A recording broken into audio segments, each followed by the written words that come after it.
भावों, कांग्रेस के शासनकाल में ये भारत हमारा 70वें स्थान पर था। तो अच्छा शासन किससे कहते हैं? अच्छा शासन उससे कहते हैं कि चारों वर्ण अपने अपने कर्म में लग जाएं। ब्राह्मण अपना कर्म में लग जाए, क्षत्रिय अपने कर्म में लग जाए, वैश्य अपने कर्म में लग जाए, शूद्र अपने कर्म में लग जाए। क्योंकि 100 में एक ब्राह्मण होता है। ब्राह्मण के घर में जन्म हो जाए वो तो ब्राह्मण है, और जो 100 में एक प्रवक्ता होता है, जो पंडिताई करने वाला विद्वान, और 100 में एक प्रवक्ता होता है, और 1000 में एक विद्वान होता है, लाखों में एक ज्ञानी होता है। इसी प्रकार से मान मर्यादाएं अपने अपने स्थान पर आ जाएं, उसी को शासन कहते हैं। तो राम ब्रह्म चिन्ह में अविनाशी, सर्व रहत सब उर्पुरवासी, नाथ धर्यो नर तन के हेतु, मोए समझाओ कहो वृष केतु। तो पार्वती माता कहती हैं, हे भूत भावन भोलेनाथ, भगवान सब कुछ कर सकते थे, लेकिन उन्होंने मानव रूप धारण करके इस धराधाम पर क्यों आए? तो शंकर भगवान कहते हैं, हर अवतार हेत जे होई, इद मिथ्यम कह जाए न कोई। भगवान का अवतार क्यों होता है? कि घमंडी अहंकारी ब्राह्मण गाय पर अत्याचार होता है, राक्षस लोग यज्ञ नहीं करने देते। जैसे आज नवरात्रि का समय चल रहा है, नवरात्रि के समय में सैकड़ों पत्थर बरसाने वाले लोग पैदा हो जाते हैं। जैसे कहीं गरबा पंडाल हैं लगे हुए हैं, वहाँ पत्थर बरसाने लग जाते हैं। तो जैसे अच्छे कार्य में जो विघटन डाले उसी को राक्षस कहते हैं। कोई भी कार्य होता हो उसको राक्षस कहा जाता है। फिर संतों और वेद पुराणों ने भगवान के अवतार के विषय में जैसा अनुमान किया, वैसा तुम्हारे समक्ष मैं कहूँगा। जब जब धर्म की मर्यादा ध्वस्त होती है, अधर्म का अभिमानी और अभिमानियों की वृद्धि होती है, तब गाय, ब्राह्मण, देवता, पृथ्वी पर अत्याचार बढ़ता है। क्योंकि ब्राह्मणों का हक दूसरे खाने लग जाते हैं, क्योंकि अपना भेष छिपाए ब्राह्मण बन के घूमते रहते हैं और माल खाते हैं। देवता पृथ्वी पर क्योंकि अब उन शूद्रों के हाथ से भगवान पूजा ग्रहण नहीं करते, पूजा ग्रहण नहीं करते। केवल ब्राह्मणों के लिए ये स्थान दिया गया है प्राचीन काल से, क्योंकि इनके 16 संस्कार होते हैं। अब उन्हें लोग कहते हैं कि इनमें क्या खास बात है? इनके 16 संस्कार होते हैं। 16 संस्कार किसी धर्म में नहीं होते। अगर कोई मृत्यु हो जाए तो उसी दिन शुद्ध हो जाते हैं, उसी दिन चांद मुड़ाए शुद्ध होए। अगर बच्चा पैदा हो जाए तो 5 दिन में, 3 दिन में घी डलवा लिया, हो गया, नामकरण संस्कार हो गया। तो उनको 10 दिन 11 दिन बर्दाश्त नहीं होते, उनको कहते हैं शूद्र। तो वो कभी पवित्र नहीं हो पाते। ब्राह्मणों के यहाँ ऐसा नहीं होता है। 10 दिन से पहले शुद्ध नहीं होते हैं, 11 दिन पहले, 21 दिन से पहले अज्ञारी नहीं होती है, घी नहीं पड़ता है। उनके 16 संस्कार होते हैं।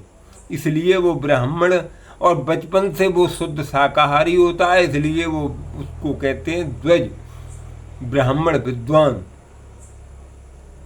देवता पृथ्वी पर अत्याचार बढ़ता है तब विविध शरीर धारण कर कर पृथ्वी पर असुरों का संहार करते हैं और धर्म को पुनः स्थापित करते हैं। जब जब होए धर्म की हानि, बाढ़े असुर अधम अभिमानी, करें अनीत न जाए जाए न बरनी, सीधे विप्र धेन सुर धरनी। ब्राह्मणों पर अत्याचार करते हैं, गाय पर अत्याचार करते हैं। आज सरकार कार्य सब कुछ अच्छा कर रही है, लेकिन गाय के ऊपर कोई कानून नहीं बना रही। गाय पर अगर कानून संविधान में, हमारे संसद भवन में बन जाएगा तो गाय की रक्षा हो सकेगी। आज भी हजारों लाखों से गाय रोजाना कट रही। वो वहां बैठे, यहाँ नहीं बैठे। यहाँ तो चोरी छुपे सब कुछ कार्य हो रहे हैं, और कुछ मिल बैठ करके नेताओं के उसके चक्कर में। और तब तब प्रभुधर विविध शरीरा, हरे कृपा निध सज्जन पीरा। तभी इन सज्जन लोग, सीधे साधे साधु महात्माओं की गाय की रक्षा तभी होती है। राम जन्म के असुर मार थापै सुरें, राखें निज सुत सेतु, जग विस्तारें विसर्जित राम जन्म कर हेतु। तो भगवान शंकर पुनः कहते हैं कि सामान्य कारणों के अतिरिक्त भगवान श्री राम के अवतार में परम विचित्र अनेक कारण हैं, जिनमें सब कुछ उल्लेख मैं कहता हूँ। राम जन्म के हेतु अनेका, परम विचित्र एक एका, जन्म एक द्वे कहो बखानी, सावधान सुन सुमित भवानी। मैं एक दो की बात कह रहा हूँ, अगर मैं सारा अगर वर्णन आपके सामने करूँ तो महारानी बहुत समय लग जाएगा, देवी जी बहुत समय लग जाएगा। क्यों? प्रथम कारण, द्वारपाल हर के प्रिय दो, जय और विजय जान सबको, हर कोई जानता है। जय विजय नाम के दो द्वारपाल थे। वो गंगा में नग्न रूप में स्नान कर रहे थे। मैं अपनी पत्नियों के द्वारा जब स्नान कर रहे थे तो नारद जी वहाँ निकले तो वहाँ नग्न वो खड़े रहे।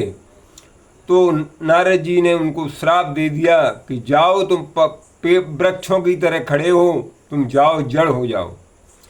तो वो जय विजय नाम के जड़ हो गए, वृक्ष हो गए।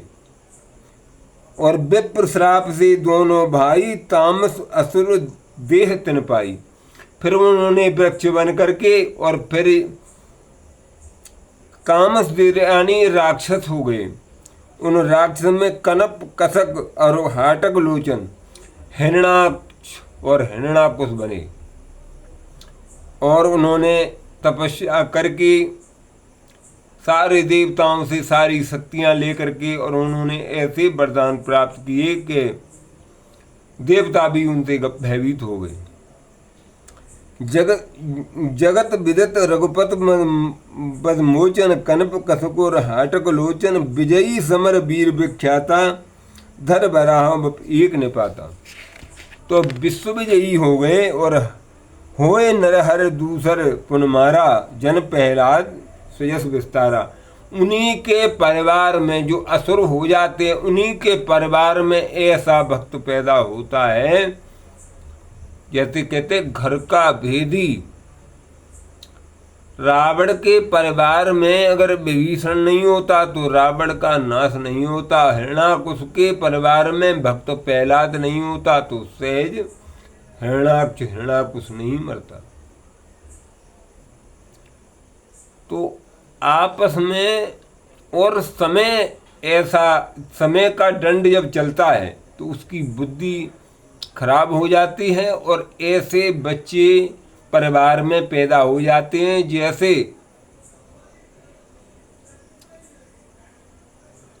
उनके आला उदल जब पैदा हुए तो जो धांधु था वो उसका मलखान का भाई था, वो दूसरे लोगों में जाके मिल गया।